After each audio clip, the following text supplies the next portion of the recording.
संजय निषाद जिंदाबाद जिंदाबाद।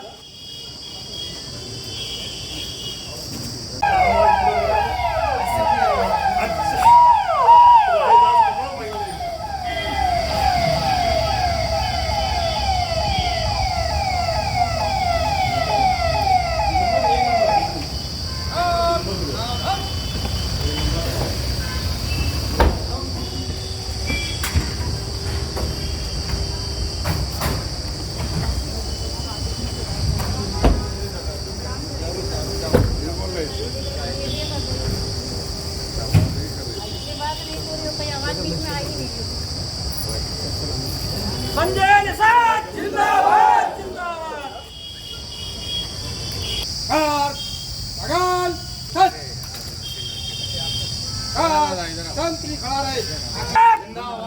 माननीय डॉक्टर संजय निषाद जी, माननीय doctor Sanjay Nishad ji, Nishad party Nishad party जिंदाबाद जिंदाबाद।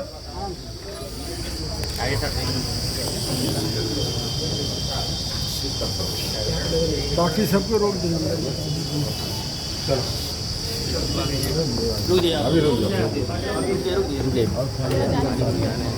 अपील करना चाहता हूं जो ग्राम सभा में दूर से रहने वाले, गांव में रहने वाले हैं, कि मोबाइल पर कोई भी मोबाइल गांव में हर गांव में 1-2 मोबाइल है, उस पर हमारा यूपी फिश फार्मर चलेगा या हमारे जो है यूपी जो मत्स्य विभाग का हमारा वेबसाइट है उस फिश फार्मर पर जाएंगे तो सारी जानकारी, सारे ऑप्शन आएंगे और सारे आवेदन करेंगे। और उसमें यह भी बताया गया कि अगर आवेदन में कोई त्रुटि है तो भी विभाग से संपर्क करें और हर जिले में विभाग हैं और उनके टोल फ्री नंबर हैं, उन नंबरों पर कॉल करें। उससे क्या होगा कि सब लोग, हमारे जो निषाद पार्टी है और हमारे लगभग हर गांव में कार्यकर्ता है, तो हमने खुद की जिम्मेदारी ली है कि निषाद मछुआ समुदाय को विकास की धारा में लाने के लिए इस विभाग से कोऑर्डिनेट करें। जैसे कल कम से कम 25,000 लोग जुड़े हुए थे हमारे यहाँ। अब तक के में हमारे यहाँ लगभग 2500 ही केवल लाभार्थी थे पिछले सत्र में, लेकिन अभी 25,000 इस बार आए थे, जिसके मतलब हम लगभग 25,000 लोगों को इनरोल्ड करेंगे और उन्हें लाभान्वित करने की कोशिश करेंगे। इसलिए मोबाइल के माध्यम से हमारे लोग जानकारी ले। अभी आपने कहा बीजेपी कैंडिडेट को जो है समर्थन दे दिया है मैडम को, अपने आप अपने पुराने मित्र का हालचाल नहीं लेंगे? ओम प्रकाश राजभर को क्या कहेंगे? देखिए, इस बार का जो कैंडिडेट राष्ट्रपति के हैं वो बीजेपी के कैंडिडेट नहीं है, बल्कि इस देश की अस्मिता के कैंडिडेट है। क्योंकि आदिवासी का मतलब होता आदि से, शुरू से रहने वाले लोग हैं और जो आज के दिन में विकास की मुख्यधारा से कोसों दूर हैं। अगर आदिवासी के विकास के लिए और आदिवासी के क्षेत्र में जो कोई काम कर रहा हो और उसे पहली बार 70 साल में, अगर 70 साल में अवसर तो सबको मिला था, कांग्रेस को मिला था, उन सपा बसपा के सहयोग से भी कांग्रेस चल रही थी, उन्हें भी अवसर मिला था, लेकिन कैसे लोगों को राष्ट्रपति चुना था कि कैसे लोग आते थे सबको पता, उस पर हम नहीं जाना चाहते। लेकिन अभी 2 बार से, पिछली बार राष्ट्रपति चुना गया कोविंद जी, वो अनुसूचित जाति से आते हैं, दूसरी बार राष्ट्रपति आए जो निचले पावदान में सबसे जो आदिवासी क्षेत्र से आते हैं। अब भैया हमारे हैं ओम प्रकाश राजभर भैया हमारे हैं, वो भाई हैं, क्या बताया जा, उनके जो सलाहकार हैं पता नहीं कहाँ बहका के लिए चले जाते हैं। और मैं उम्मीद रखूँगा कि अभी वो सुबह किसी का चाय पीते हैं तो 10 बजे जलेबी किसी का, दूसरे खा लेते हैं खाना, चाय पीने, फिर खाना खाने दोपहर चले जाते हैं, शाम को बतियाने, 30-34 के पास। देखिए, हमारे पास इस जो भाजपा का उद्देश्य है अंत्योदय, अंतिम व्यक्ति के जीवन में उदय हो सके, इस अभियान में जो भी शामिल हो, जो भी नेता हो, सामाजिक संगठन हो, उसको हम लोग स्वागत करते हैं। और रहा ओम प्रकाश भाई का, तो भारतीय जनता पार्टी के पुराने सहयोगी रहे हैं, हमारे नहीं रहे हैं। भारतीय जनता पार्टी के सहयोग से बने थे, मंत्री भी बने थे और उस लायक भी बने कि 4 सीट जीते भी थे, 6 और अभी भी जीते हैं। लेकिन मैं उनसे उम्मीद यही कहूँगा कि अब सुधार लाएं, मर्यादित भाषा करें, मर्यादित भाषाओं का प्रयोग करें और लोकतंत्र के मुताबिक समाज के हितों की रक्षा सत्ता कर सकती है। सत्ता सुख दे सकती है, सत्ता रक्षा कर सकती है, सत्ता न्याय दे सकती है और सत्ता के साथ रहकर हम समाज के लिए कुछ कर सकते हैं। तो उम्मीद है उन्हें सत्ता के साथ रहना चाहिए। कब तक आ रहे हैं आपके साथ? अब देखिए उनके ऊपर है, वो कब आते हैं। एक सवाल है, विपक्ष को खत्म करने पर है, क्या उसी तरफ जा रहे हैं आप? नहीं, वो तो सारे खुद ही लोगों को खत्म मिला नहीं, के? हम तो कह रहे हैं, देखो कोई सरकार किसी विपक्ष को खत्म नहीं करती, जनता के हाथ में पावर है। कहते हैं कि the real God is voter in the democracy, all over power present in the democracy, मतलब वोटर इन हैंड, वोटर के पास सारी समस्या सभी शक्ति है।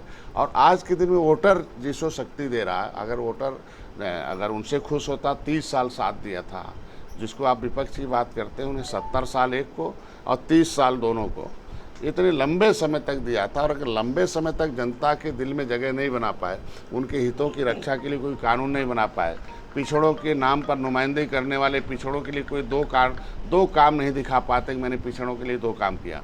अब मोदी जी से पूछिए, बताएं कि पिछड़ा वर्ग आयोग गैर संवैधानिक था, उसे संविधान का दर्जा दिया। पढ़ाई लिखाई में आरक्षण नहीं था, कितने चालाकी से पिछली सरकारों ने आरक्षण के नाम पर पिछड़े वोट तो ले लिया, लेकिन आप नौकरी में आरक्षण दे दिया और पढ़ाई में नहीं आरक्षण दिया। कैसे बिना पढ़ा कैसे नौकरी पाता? पिछड़ों में आरक्षण मोदी जी ने दिया। तो आज के दिन में पिछड़े इसीलिए तो साथ में हैं। दलितों के नाम पर नुमाइंदगी करने वाली बहुजन समाज पार्टी थी, लेकिन गांव का दलित देख लो किस तरीके से आज दलदल में। अभी वही 1,500 2,000 चंगू मंगू हीरो थे और गांव का गरीब जीरो था। तो आज के दिन में वो गांव का गरीब जो उपेक्षित था, वो आज के दिन में बटन छूना बंद कर दिया, हाथी साइकिल का पंजा का। भाई कुछ तो किया नहीं। अगर आपको बटन किसी से दबवाना होगा तो अपने मैसेज को उसके तक पहुंचाना होगा। तो आज के दिन में अगर कमल बटन दबाए इसीलिए रहे कि कमल, भाई हाथी पर कभी लक्ष्मी जी आती नहीं, साइकिल पर आती नहीं, पंजे पर कभी दिखी नहीं, तो लक्ष्मी तो कमल पर दिख रहे हैं ना। तो आदमी कमल बटन दबा रहा तो उसमें क्या दिक्कत है? तो आपके सांसद हैं भारतीय जनता पार्टी पद पर, जो है बिल्कुल कंधे से कंधा मिलाए हुए हैं लड़कों का। किसी एक व्यक्ति उसका जवाब वही दे सकते हैं ना। आदमी की सोच क्या है क्या नहीं है, वो व्यक्ति उनका व्यक्तिगत मामला हो सकता है, हमारी पार्टी का वो मामला नहीं। सर, अभी आपने ओम प्रकाश राजभर को अपना भाई बताया, उन्होंने विधानसभा चुनाव में जातिगत जनगणना करने की बात कही थी, क्या कराई जा रही है क्या? देखो, जब हमारे देश के नेता मोदी, हमारे देश के नेता अमित शाह, हमारे उत्तर प्रदेश के नेता माननीय योगी आदित्यनाथ किसी मामले को चिंता करते हों, गरीबों की चिंता, युवाओं की चिंता करते, पिछड़ों की चिंता करते, दलितों की चिंता करते, तो हम लोगों को निश्चिंत होकर उनके साथ रहने का संकल्प लिया हम लोग हैं। नहीं, आप जातिगत जनगणना के समर्थक हैं या विरोध? समय आने पर सब होगा। जिनके हाथों में जो आज मांग कर रहे हैं, जब वो सरकारों में तो क्यों नहीं कराया गया? कितना हम लोगों ने आंदोलन किया, उन्हें मालूम है। हमारा भाई जब संवैधानिक रूप से केवट मल्ला मझवार है, अनुसूचित जात का हकदार है, 66 समूह अनुसूचित जात में है, तो जब हम विसंगतियां दूर हो जाएं तभी तो जनगणना होगा। तो विसंगतियां दूर करने के लिए सपा आगे आ जाती है। हमें पिछड़ों से निकाल रखी उत्तर प्रदेश में। 31 दिसंबर 2016 को हमारी सरकार तो थी नहीं, सरकार सपा की थी। तो अगर हमारे 17 पिछड़ी जातियों को पिछड़ी से निकाल रखी है तो हमारी गिनती कहाँ कराएगी? इसको तो बताएगी समाजवादी पार्टी, ये तो बताएगी बहुजन समाज पार्टी। तो पहले इन जातियों की जो विसंगतियां हैं, वो एससी में है कि ओबीसी में है, ये दूर हो जाए तो जनगणना की आगे बात करें। सरकार में तो आप हैं, वो तो चले गए, उसे दूर करने का प्रयास कर रहे हैं। दूर करने, जब कोई देखे, जब कोई बीमारी फैला देगा और जब तक ठीक नहीं हो जाए उसके लिए हम लोग ट्रीटमेंट में लगे। निश्चित रूप से समय आने पर निश्चित रूप से जातियों का जनगणना होगा। जो समय आएगा तो होगा। विधायक ने राजकीय इंजीनियरिंग कॉलेज की दीवार अपने हाथ से गिरा दी। आज उस पर अखिलेश यादव का ट्वीट है कि भाजपा के राज में घोर भ्रष्टाचार का कमाल है निराला, बिन सीमेंट इंजीनियरिंग कॉलेज की ईंटों को जोड़ डाला। क्या कहेंगे इस पर? देखिए, हम तो मुख्यमंत्री को धन्यवाद दूंगा। जो कोई भी मामले आते हैं उस पर वो मुकदमे करते हैं, तो उसके बाद जांच करते हैं और कितनों रसूखदार होता है उसके खिलाफ कार्रवाई भी होती है हमारे इस राज्य में। चाहे किस तरीके का कितना बड़ा भ्रष्टाचारी हो, अगर उसे जांच में पाया जाता है तो जेल भी जाता है, उसके खिलाफ कड़ी कार्रवाई होती है। अगर ऐसा संज्ञान में है तो ऐसा आएगा तो निश्चित रूप से हम सरकार से कार्रवाई कराएंगे। निषाद पार्टी का मुख्य मुद्दा रहा है निषाद आरक्षण, तो अब तक ये प्रक्रिया कहाँ तक पहुँची है और ये अब निषादों को कब तक आरक्षण मिलेगा? देखिए, निषाद पार्टी का मुख्य मुद्दा है निर्बल इंडियन शोषित हमारा आमदन। जो निर्बल हो वो सबल कैसे बने? आरक्षण उसका एक पार्ट है, उसका एक अवसर प्रदान करता है। सबल तब होंगे जब उनके पास रोजगार होंगे, सबल तब होंगे जब उनके पास शिक्षा होगा, शिक्षा तब होगा जब उनके पास पैसा होगा। तो इसीलिए मैं उनके पैसे की व्यवस्था, उन्हें रोजगार की व्यवस्था करा रहा हूँ। शिक्षित हो जाएंगे और जैसे शिक्षित हो जाएंगे वैसे जो आरक्षण का मुद्दा है हम उस पर लग रहे हैं। पहले 70 साल में उस आरक्षण को 70 गुना उलझा रखा था, उसे हम सुलझाने में कामयाब हो गए। पहली बार 70 साल में RGI ने, registrar general of census of India ने एक्सेप्ट किया कि हम जो कहते रहे अपनी लड़ाई में कि केवट मल्ला मझवार है, हम अनुसूचित जात के हकदार हैं। 1961 में हमारी गिनती हुई थी, हम 70 लाख थे, हमें कागज़ में मार के 7,000 कर दिया गया। वो पहली बार उन्होंने एक्सेप्ट किया कि नहीं, डॉक्टर साहब जो कहते हैं वो है, लेकिन वो सामाजिक न्याय मंत्रालय के अधीन आता है और सामाजिक न्याय मंत्रालय को उसे बोल दिया गया। माननीय गृह मंत्री से इसके लिए मैं मिल चुका हूँ।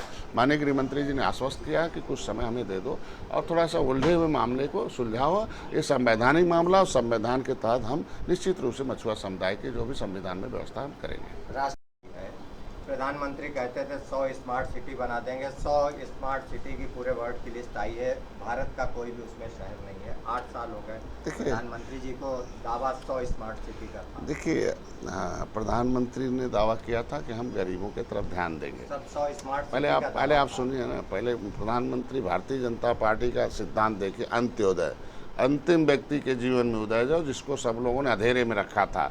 न शिक्षा, स्वास्थ्य, रोजगार, यही देश का अनाज गोदामों में सड़ रहा था, गांव का गरीब भूखों मर रहा था। कानून बनाया, आज पूरा खाना मिल रहा, खाना पूर्ति होता था, अब की खाना मिलता रहा। उसकी देन है कि जनता ने पूरे मुहर मारी, चाहे मोदी जी को है, माननीय योगी जी को है। दोबारा फिर मोदी जी आ रहे 2024 में। रहा सवाल, रोजगार के साधन थे और भी तमाम जो होने चाहिए थे, आज देश को कहाँ से कहाँ पहुँचाया है। गर्व होना चाहिए, पहले अमेरिका में उतरते थे, कहीं और देश में जाते थे।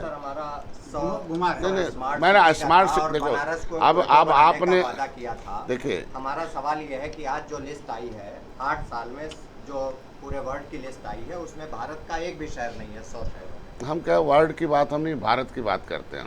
हम भारत में स्मार्ट सिटी की बात करते हैं। अगर सिटी के लोग खुश नहीं होते तो हम जीतते कैसे? अगर सिटी के लोग हमारे जो मिशन है, हमारा जो कार्य योजना है, हमारी जो सिद्धांत है उसे समर्थन नहीं करते तो हम जीतते कैसे? दोबारा गद्दी कैसे पाते? दोबारा मोहर कैसे मिलते? उन्होंने हमें विश्वास दिया। धीरे धीरे अब दुनिया का चश्मा क्या हम उनको नहीं बता पाएंगे, लेकिन आज के दिन में इस देश की जनता का चश्मा भारतीय जनता पार्टी, निषाद पार्टी, अपना दल जो NDA चल रही उसके प्रति उनका समर्थन है, पूरा समर्थन प्राप्त है, विश्वास प्राप्त है और हमारी नीतियों को उन्होंने मोहर मारा है, दोबारा बैठाया है। उसे हम लोग सुदृढ़ करने में जहाँ थोड़ी मोड़ी कमी है उसे दूर करने के लिए हम लोग सारे काम कर रहे हैं। इसके लिए हम लोगों ने 100 दिन का, 6 महीने का, 2 साल का, 3 साल का और 5 साल के पूरे कार्य योजना बने हैं। धीरे धीरे उसे धरातल पर लाया जाए। सवाल सर और है, अभी आपने कहा कि जो है सत्ता सुख देती है, सत्ता जो है